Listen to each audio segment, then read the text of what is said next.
de setembro, eu decidi falar sobre discipulado. Nós temos no ano 2019 o tema propósito e maturidade. Existe um propósito, o propósito de Deus para toda a vida, toda a vida. Então Deus tem, o que é o propósito? O propósito é o objetivo, porque o propósito responde por que alguma coisa existe. Então por que essa cadeira existe? Para que você sente. Então, irmãos, o propósito vai nos ajudar em muito a remir o tempo, sair na frente, economizar, não desperdiçar. Então saber o propósito vai nos ajudar a ser dirigido por eles, certo?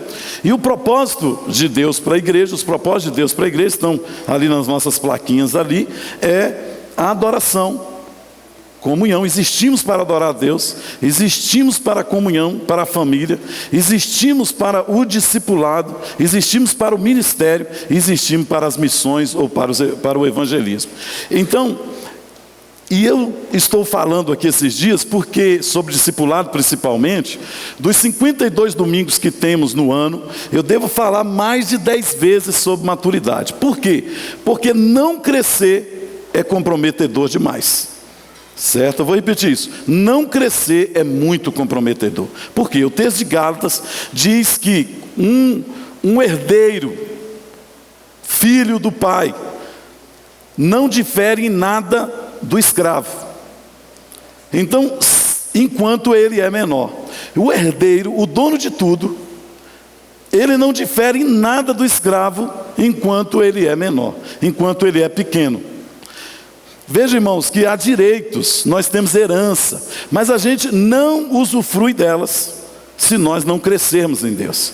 Então, Deus tem muito a dar para a igreja de Cristo Dawkins. Deus tem muito a fazer comigo, com você, com cada um de nós. Há uma chamada extraordinária para a vida da igreja de Cristo Dawkins. Mas nós precisamos de amadurecer, nós precisamos de crescer. A palavra discipulado, essas expressões, discipulado, santidade, caráter, essas expressões são análogas, essas expressões são quase que sinônimas. Quando eu estou falando de maturidade, eu estou falando de discipulado. Quando eu estou falando de santificação, eu estou falando de discipulado. O que é o discipulado? O discipulado é o processo pelo qual Deus me conduz em um nível de maturidade à semelhança de Cristo. Cristo é o meu padrão, Cristo é a matriz, Cristo é a forma que forma, certo? E esse processo não é uma lição que a gente faz no domingo, ou na quarta, ou na terça. Esse processo não é um programa que dura 3 meses, 4 meses, 5 meses, 1 ano. O processo do discipulado, eu digo processo, não programa, que termina, ele é para toda a vida. O objetivo de Deus é nos conduzir à maturidade de Cristo. O texto de Efésios capítulo 4 diz que Jesus levou o cativo o cativeiro, subiu ao alto e deu dons aos homens. A uns ele deu o dom de apóstolo, profeta, evangelista, pastores e mestre, a fim de aperfeiçoar os santos no exercício do ministério, para até que eles cheguem à plena estatura de varão perfeito, a estatura de Cristo Jesus. A ideia de Deus, irmãos, é fazer de nós da estatura de Jesus. Hoje eu já disse isso pregando numa igreja pela manhã, que quando foram feitas indagações a respeito da aparição de Jesus no Novo Testamento, porque Jesus aparece com 12 anos, depois com 30, e alguém pergunta para o grande teólogo John Stott, diz: pastor, onde Jesus estava dos 12 aos 30 anos? E ele, com uma classe extraordinária, com uma sabedoria tremenda, ele diz que ele estava crescendo. Porque o texto de Lucas 2,52 diz que ele crescia em sabedoria e graça diante de Deus e diante dos homens. A gente já está aprendendo aqui desde o início do ano que o crescimento, a maturidade, o discipulado deve ser algo intencional. Eu preciso decidir crescer em Deus. Se ficarmos só sentado achando que o discipulado é uma consequência, ele não vai se efetivar. Nós precisamos de nos comprometer com o discipulado. E eu estou falando sobre discipulado aqui porque nós temos herança e não as queremos perder. Amém? É interessante, no Velho Testamento, havia quesitos para que uma pessoa fosse um sacerdote. Entre eles, o indivíduo tinha que ser da tribo de Levi, e ele tinha que ser da família de Arão, do sumo sacerdote. Vocês sabem, irmãos, que algumas pessoas eram levitas, eram da família do sacerdote, mas não podiam exercer o ministério. Por quê? Por causa de algumas deficiências. E uma das deficiências que impedia o indivíduo a exercer o ministério, ainda que ele tinha herança, ainda que ele tinha direito, ainda que ele era da família, era o indivíduo ser anão. Se a pessoa era anão, ele não podia crescer. Se não pode crescer, então ele não pode exercer ministério. Então, irmãos, não há alternativa. A gente tem que crescer em Deus. Amém? Nós temos o processo, nós temos o padrão, que é Jesus, a matriz. Só nos resta agora nós nos embrenharmos nessa cultura extraordinária, que é uma cultura de crescimento, como diz o apóstolo Paulo em Coríntios, de glória em glória, até atingirmos a estatura do varão, a estatura de Cristo, a estatura desse ser extraordinário, que assimilou a nossa humanidade, assimilou a nossa aparência, para que nós assimilássemos a dele. O apóstolo Paulo, escrevendo aos Filipenses, no capítulo 2, a partir do verso 15, ele diz aqui: haja em vocês a mesma atitude que houve em Cristo. E nós tratamos aqui na última semana sobre os aspectos do discipulado, certo? E um dos aspectos do discipulado, ele se processa dentro do aspecto de cima para baixo, onde como Jesus desceu, isso baseado na doutrina da encarnação, assim como Jesus desce e se faz homem, então esse processo de cima para baixo é requerido de nós. Nós não vamos conseguir ser trabalhado no discipulado com orgulho, com arrogância, mas muito mais com quebrantamento e com serviço, certo? E o processo também da cruz, que é o processo de dentro para fora. Ninguém vai ter uma experiência de discipulado com o tratamento, com o trabalho acontecendo de fora para dentro. Nós passamos dessa fase. Era assim que os fariseus trabalhavam. Eles queriam transformar as pessoas de fora para dentro. E aí Jesus dizia para eles: olha, vocês fazem o inverso. Nesse processo, vocês parecem bonitos, mas vocês são como sepulcros caiados. Vocês são bonitos por fora, mas por dentro vocês estão cheios de podridão e de sujeira. Eles não entendiam. Jesus falou: vocês têm uma casca, mas dentro de vocês há ódio, dentro de vocês há inveja, dentro de vocês há muitos problemas no caráter de vocês. Então, irmãos, nós vamos amadurecer à medida que a gente vai compreendendo isso. Nós falamos aqui numa mensagem de discipulado, considerando o texto de Lucas capítulo 9, que esse discipulado, ele acontece dentro de algumas implicações. A implicação, o discipulado de Jesus implica questões pessoais, uma decisão pessoal, uma escolha pessoal. Então, não pode haver coerção, não pode haver faca no pescoço para alguém entrar no processo do discipulado. Conversamos aqui que o discipulado ele tem preço, ele tem custo, porque não é possível que alguém viva o discipulado sem pagar preço algum. Então o discipulado implica prioridade. Temos que tomar essa decisão o mais rápido possível, enquanto há tempo. O discipulado implica a transformação, em nos transformarmos em agentes do reino de Deus. E por último, o discipulado é uma jornada sem volta. Quando a gente entra no discipulado, a gente tem que calcular o preço, a gente tem que ver os custos, porque quando a gente entra no discipulado, a gente compra uma passagem só de ida, a gente não volta mais. Meus irmãos, por que o discipulado é tão necessário? Por que o discipulado é um dos propósitos de Deus para a igreja e para cada um de nós? Por muitos motivos, mas por muito mesmo.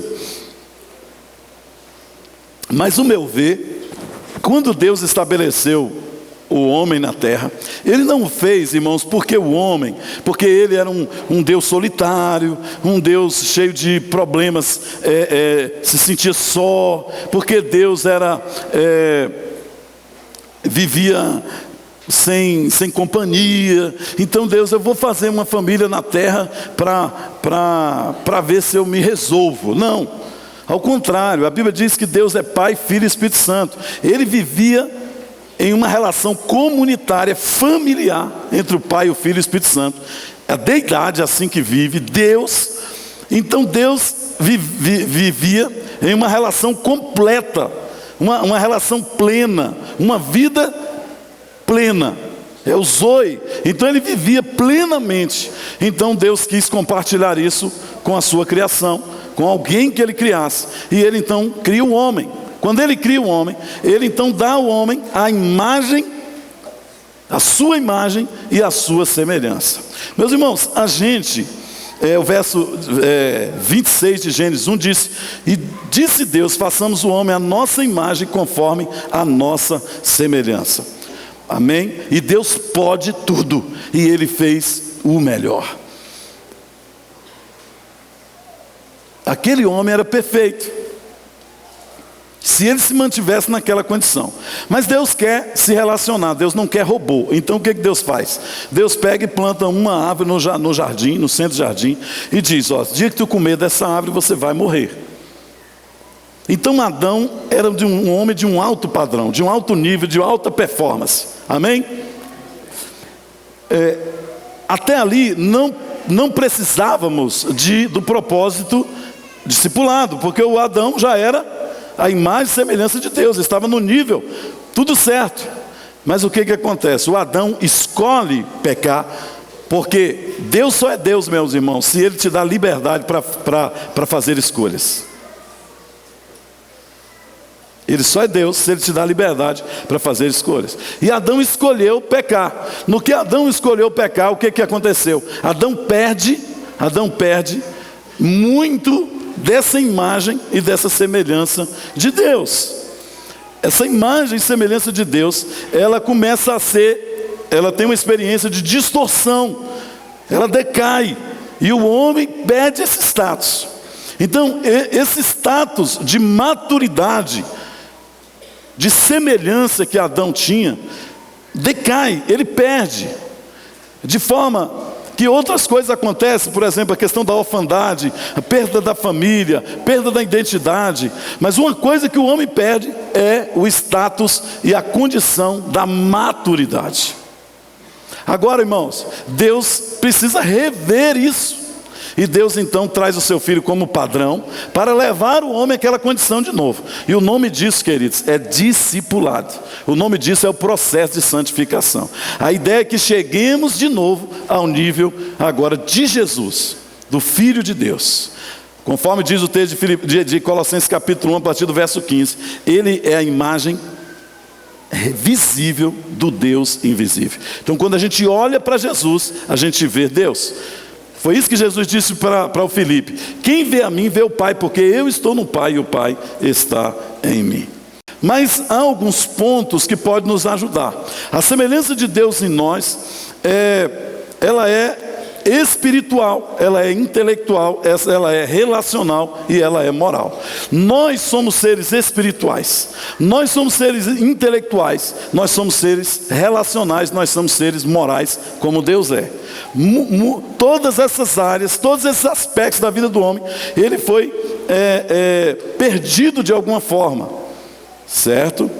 Ele decaiu em alguns níveis. E Deus quer nos levar de novo a esse nível. Espiritualmente, por quê? Porque nosso espírito é imortal como o de Deus. É tanto que o pó, a carne volta para o pó que o deu, e o espírito volta a Deus que o deu. Então, o espírito imortal, somos espíritos imortais, que o espírito sobrevive ao corpo. E é isso que acontece conosco. Essa semana morreu uma ovelhinha lá em casa. E ela deixou de existir a partir do dia que ela morreu. Mas você e eu não. O dia que nós morremos, nós entramos em outra dimensão da vida, a dimensão eterna. Nós não deixamos de existir jamais. Nós somos intelectuais.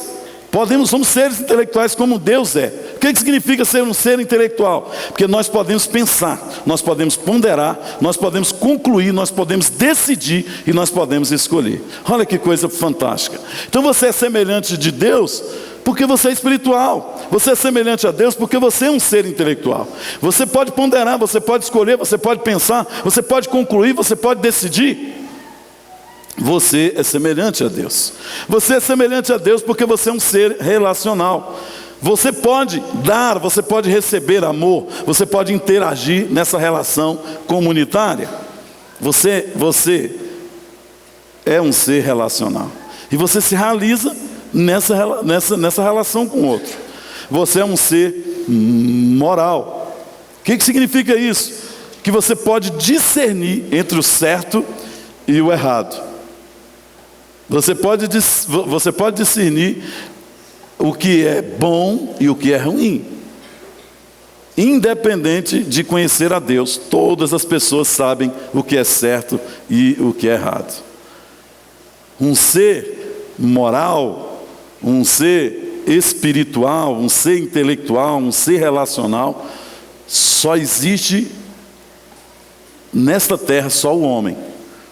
Quando eu sou moral, significa que eu tenho responsabilidade diante de Deus. Eu já sei o que é certo e o que é errado. Meus irmãos, Deus não queria que nós ficássemos caídos do jeito que estávamos. E aí o que Ele faz então?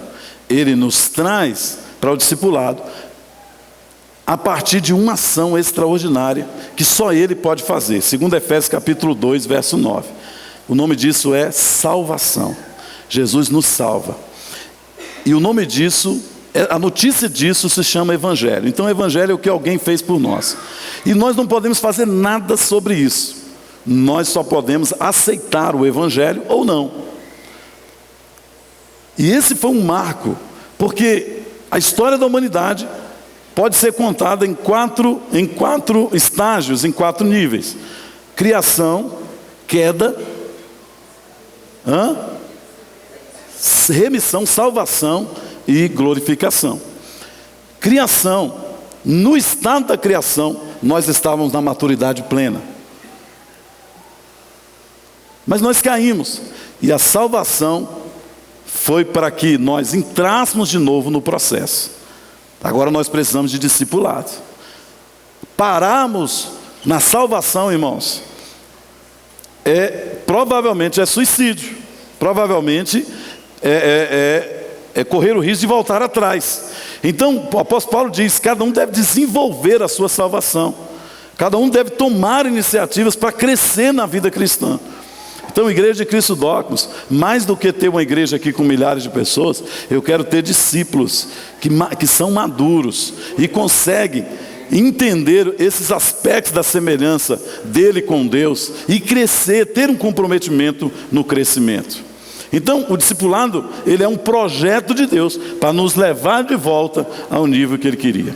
É por isso que a gente diz que igreja não é um lugar para frequentar, é uma família para pertencer. É por isso que a gente diz que igreja não é um ponto de chegada, é um ponto de partida. Quando nós chegamos na igreja, a vida da gente vai começar. Por isso que abandonar a igreja é uma loucura. Porque é aqui que começa. E quando eu abandono a vida da igreja, eu estou abandonando o meu discipulado. Quantos entenderam isso? Se você entendeu, por favor, aplauda ele.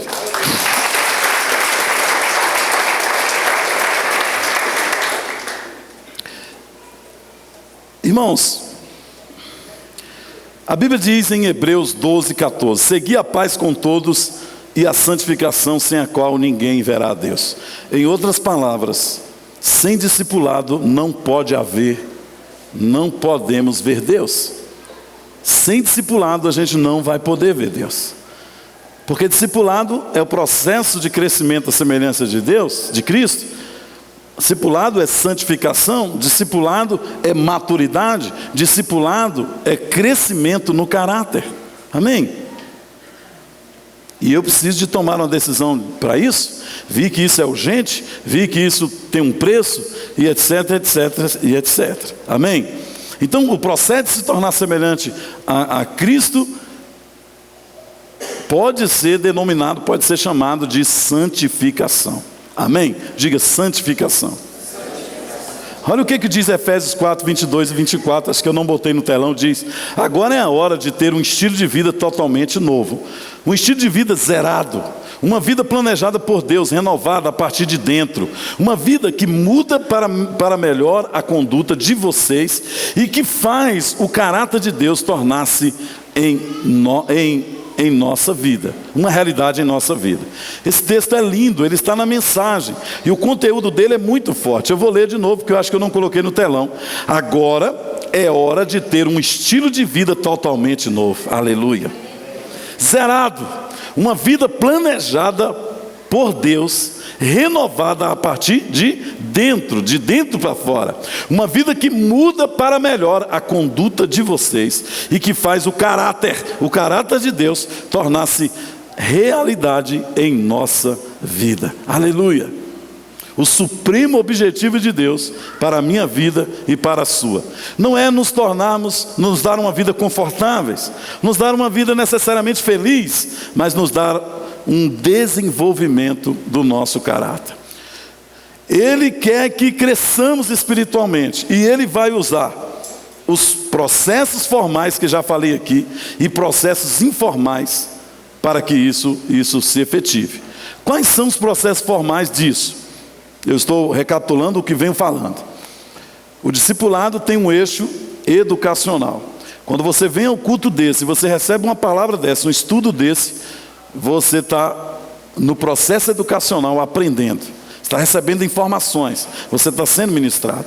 Quando você vem numa conferência, quando você vem numa rede de casais como aquela de ontem, né, que eu queria até falar da rede de casais, o pastor veio aqui ministrar com 37 anos de casado quase, o quanto o homem daquele é capaz de nos ensinar. Eu que não tenho 30 ainda, fiquei aqui embabacado dizendo: eu quero isso para a minha vida.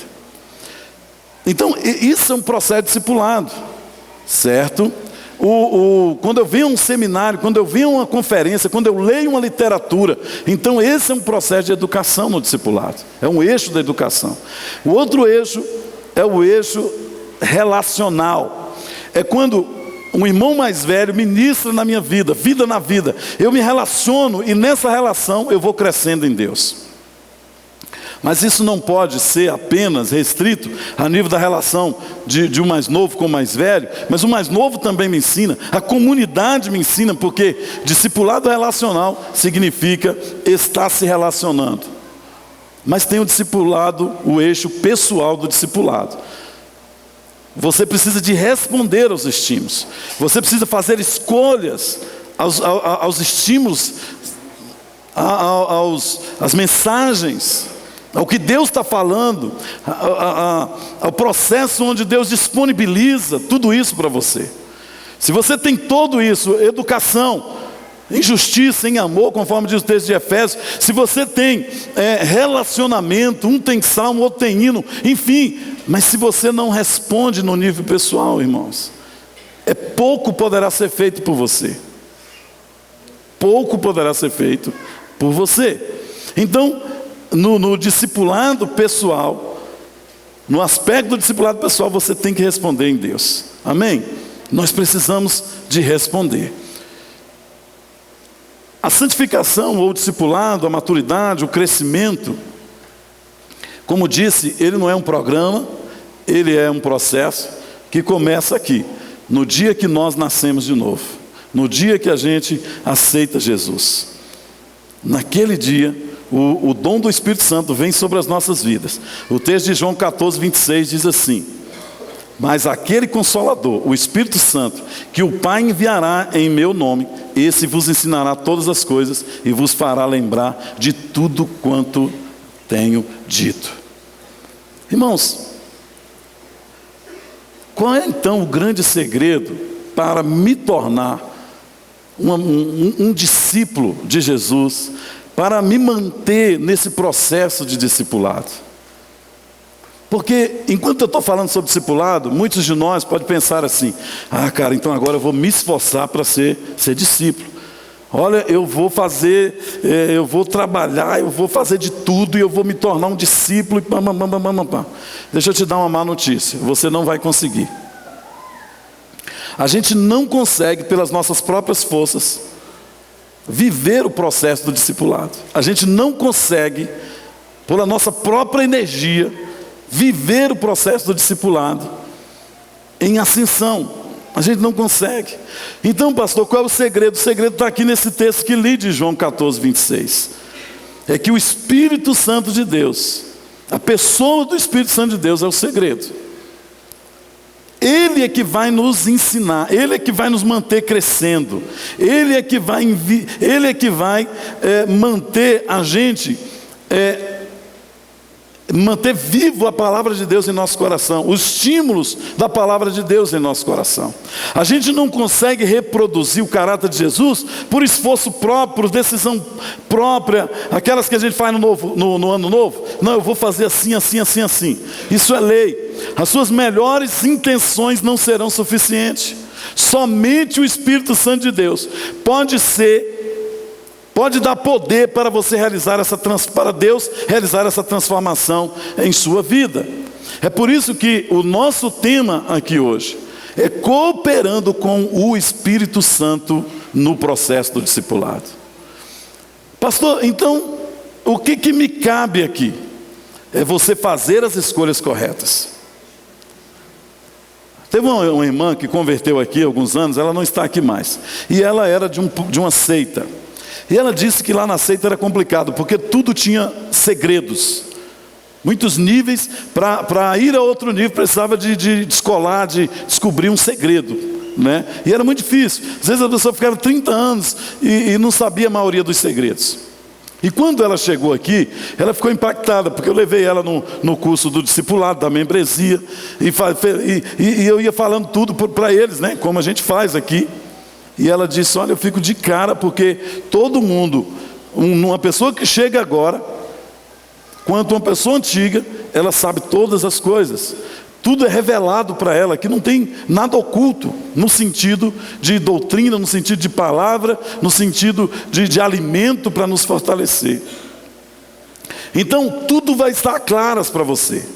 O Espírito Santo vai te fazer lembrar. Você vai ser ministrado na educação, na relação.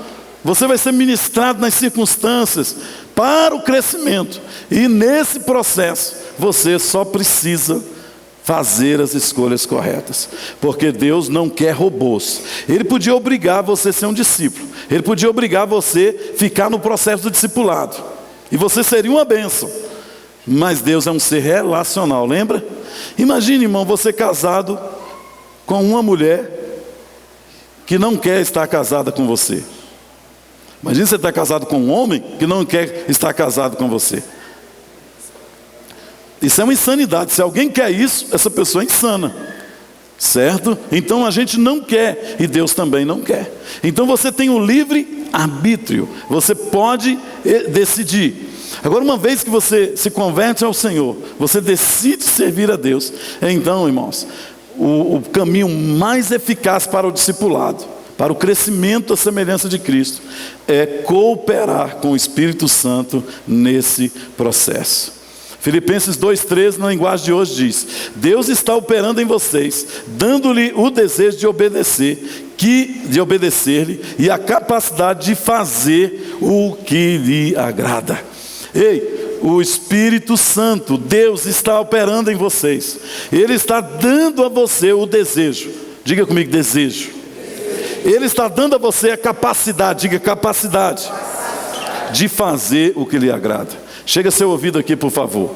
Filho, você já tem o desejo e você já tem a capacidade. Diga para o irmão que está ao seu lado, você já tem o desejo e você já tem a capacidade. Isso dado por Deus. A versão Ara vai dizer: está em Deus tanto querer como realizar. Ninguém pode dizer assim: por Deus fui tentado e eu caí. A Bíblia diz que Deus a ninguém tenta. Antes, diz o texto sagrado, que juntamente com a tentação, quando chega a tentação, Deus envia o quê? Deus envia o livramento, de sorte que a gente consegue dizer não ao pecado. Ei, nenhum crente pode dizer assim: eu não tenho capacidade, eu não desejo isso. Ei, Quando você vê um homem de Deus, uma mulher de Deus, um jovem de Deus santo, você deseja aquilo, sim ou não? É Deus que colocou esse desejo no seu coração. E você tem capacidade para isso. Agora, o que está em xeque aqui, querido? É a escolha que você vai fazer. Você precisa de fazer a escolha. Eu gosto dessa frase do pastor Rick Warren. O Rick Warren diz assim: as características de Cristo não são produzidas por imitação, mas por habitação. Não é uma questão de imitar Jesus. Jesus habita em mim. Ele colocou o desejo de ser santo em meu coração. Ele me deu capacidade para ser santo, para ir numa aventura com Ele, em uma caminhada rumo à maturidade. Eu só preciso agora responder da melhor maneira possível, fazer as melhores escolhas.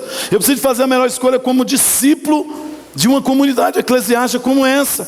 Eu preciso fazer a melhor escolha enquanto pai, enquanto filho, enquanto esposo, enquanto esposa.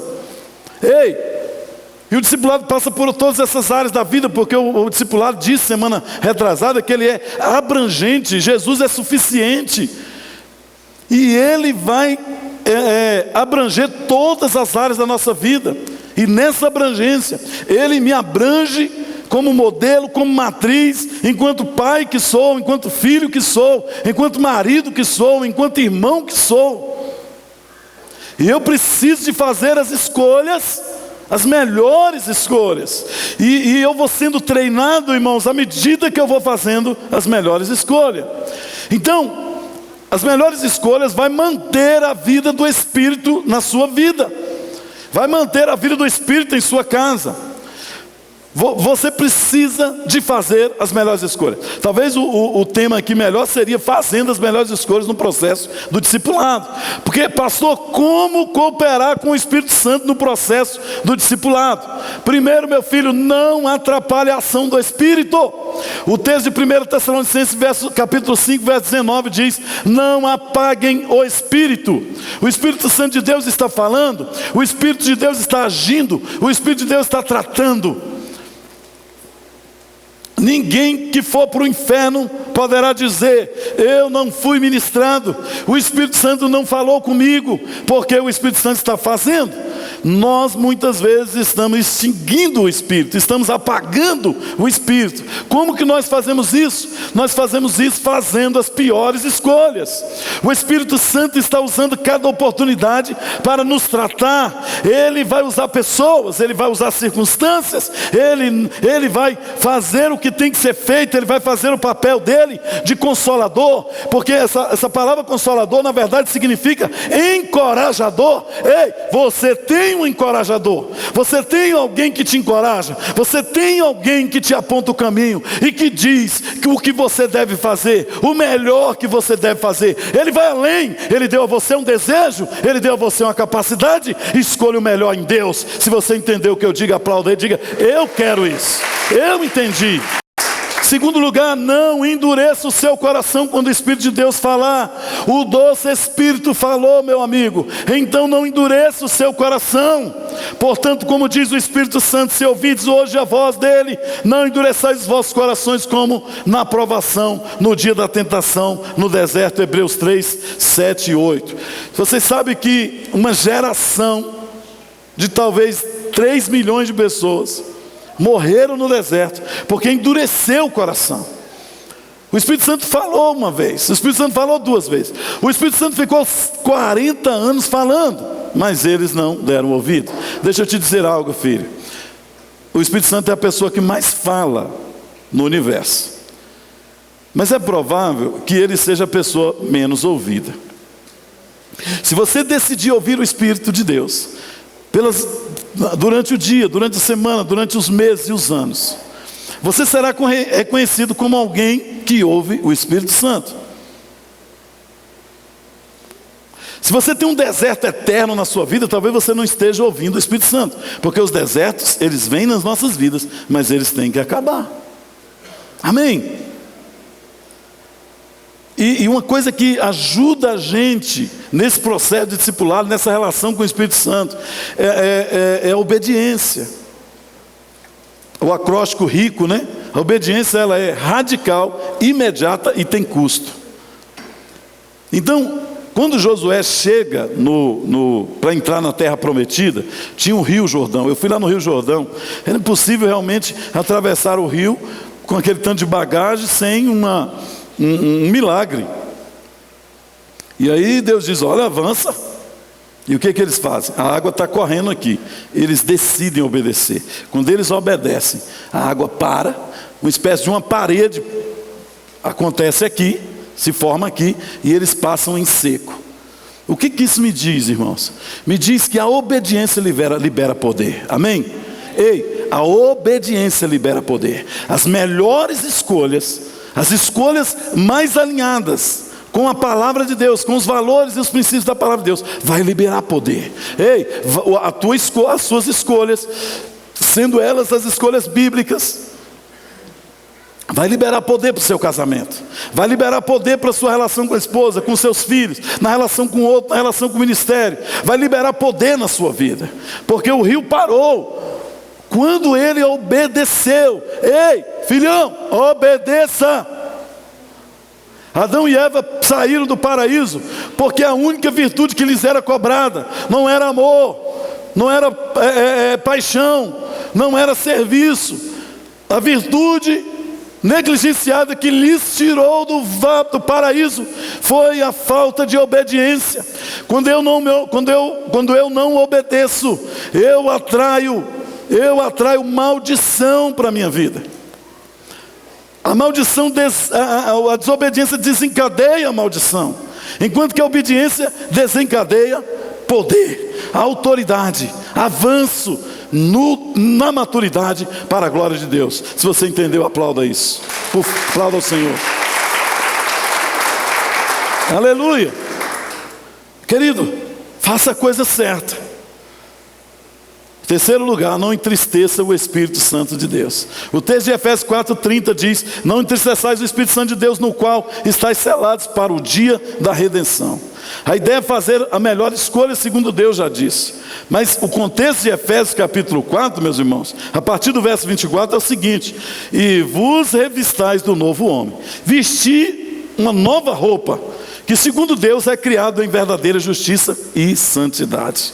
Por isso, deixe a mentira, falai a verdade, cada um ao seu próximo, porque somos membros um dos outros. Irai-vos e não pequeis, não se ponha o sol sobre vossa ira, não deis lugar ao diabo.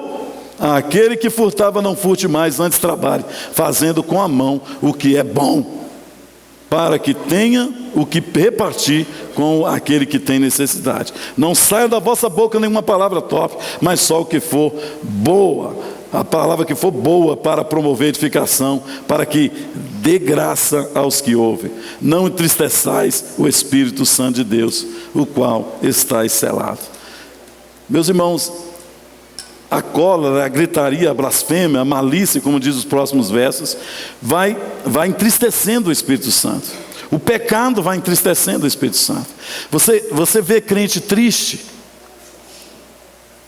Quando o Espírito Santo está triste, eu vou ficando triste também. Eu vou perdendo o brilho do Espírito, eu vou perdendo a alegria do Espírito. Hoje eu fui pregar numa igreja e eu fiquei impressionado. Uma igreja, a Igreja de Deus, e o nome da igreja, Igreja de Deus, e lá eu conheci o filho do pastor e comecei a conversar com ele. Ele conheceu uma moça de uma igreja, e eles começaram a conversar, e ele não sabia nada da corte. Ele já havia namorado, ele não sabia, e ele se interessou por aquela moça. Ele viu algo diferente nela e queria começar uma relação de um romance com ela. E ela diz: olha, você precisa de falar com meu pai, eu tenho interesse também, e algumas condições. E aí ele falou: não, eu aceito todas as condições. E ele falou com o pai da moça. Ela tem 21 anos e ele tem 23, eu acho. E eles decidiram começar. Eu falei: por exemplo, que condições foram essas que você estabeleceu? Ela: por exemplo, eu vou beijar o meu marido depois que ele se tornar marido meu companheiro no altar. E eu falei: mas na sua igreja tem um sistema de corte e tal? Ela falou: não. Onde é que você aprendeu isso? Eu aprendi com meu pai. ela fez as melhores escolhas, fez a melhor escolha. E às vezes a gente ensinado, a gente não consegue fazer escolhas melhores. Agora por quê, irmãos? Porque Deus não nos ensinou? Porque independente de corte aqui, ou de um programa, de um sistema, Deus tem falado ao nosso coração sobre os nossos excessos nas relações. Eu fui na África, o Janto aqui, ele é africano, e ele pode dizer melhor do que eu, mas está chegando por lá. Mas eu fui em Angola, irmãos, e eu não vi nenhuma igreja sistema de corte, mas lá eu também não vi nenhum casal de namorado. E tinham alguns casais em romance, e eu perguntava para eles assim, vocês vão se casar? Vão se casar. E como é que é feita essa relação? Não, ela fala como nós falamos com os nossos pais, nossos líderes não acompanham, e a gente, o limite, nós estamos limitados, o limite físico, no máximo a gente pega na mão, anda junto. Então vocês não têm beijo, não tem amasso, não tem nada disso? Não. Quem foi que ensinou isso para vocês? Precisava ensinar? Precisava ensinar isso? Irmãos, homossexuais, eu praticamente, eu não vi, eu fiquei alguns dias, acho que 15 dias em Angola, eu não vi essa aberração tão estampada como é no Ocidente. Eu estou decidindo, irmãos, pastorear uma igreja livre. Porque se o Espírito Santo não ministra na nossa vida, quem é que vai ministrar? Em quarto lugar, ande em espírito e elimine as obras da carne. Existem muitas obras da carne. O apóstolo em Gálatas 5 fala de algumas. Ele diz, porque a carne cobiça contra o espírito contra a carne, esses opõem-se contra o outro para que façais o que eles querem, o que quereis. Mas se sois guiados pelo Espírito, não estáis debaixo da lei, porque as obras da carne são manifestas. Quais são? Adultério, fornicação, impureza, lascívia, idolatria, feitiçaria, inimizade, porfia, emulações, iras, pelejas, dissensões, inveja, heresia, homicídio, bebedeira, glutonaria e coisas semelhantes a essa. E ele já disse, os que praticam essas coisas não herdarão o reino dos céus. Em quinto e último lugar, eu termino aqui. Ande em espírito e produza o fruto do espírito. O fruto do espírito só pode ser produzido por alguém que, uma vez que tem um espírito, agora precisa andar com o espírito, precisa zelar dessa relação com o espírito, fazendo as melhores escolhas. Mas o fruto do espírito, diz Gálatas 5,17, é o amor, o gozo, a paz, a longanimidade, a benignidade e a bondade, a fé, a mansidão, a temperança. Contra estas coisas não há lei. E os que são de Cristo crucificaram a carne com as suas paixões e concupiscência. Se vivemos em espírito, andemos também em espírito. Queria que você ficasse de pé.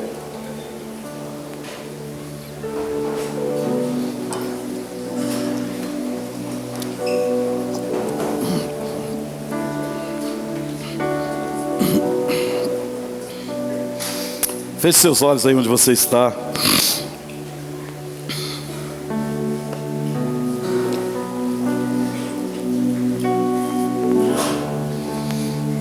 Oh, meus amados, é certo que a gente não vai conseguir. A Bíblia diz, ai do homem que confia no seu braço, na sua força. Ai do homem que tenta por seus próprios méritos e capacitações. Nós somos uma comunidade, meus irmãos, de gente falida. Gente falida espiritualmente. Porque o texto de Mateus capítulo 5 e 6, que fala do sermão das bem-aventuranças, diz que são bem-aventurados são os pobres de espírito. Ei, chega a ser ouvido aqui, que sem o Espírito Santo, sem a atuação manifesta do Espírito Santo em suas vidas, eles não vão conseguir. A comunidade da igreja, irmãos, é uma comunidade de gente que resolveu se humilhar, negar a si mesmo, para ganhar a vida, porque entendeu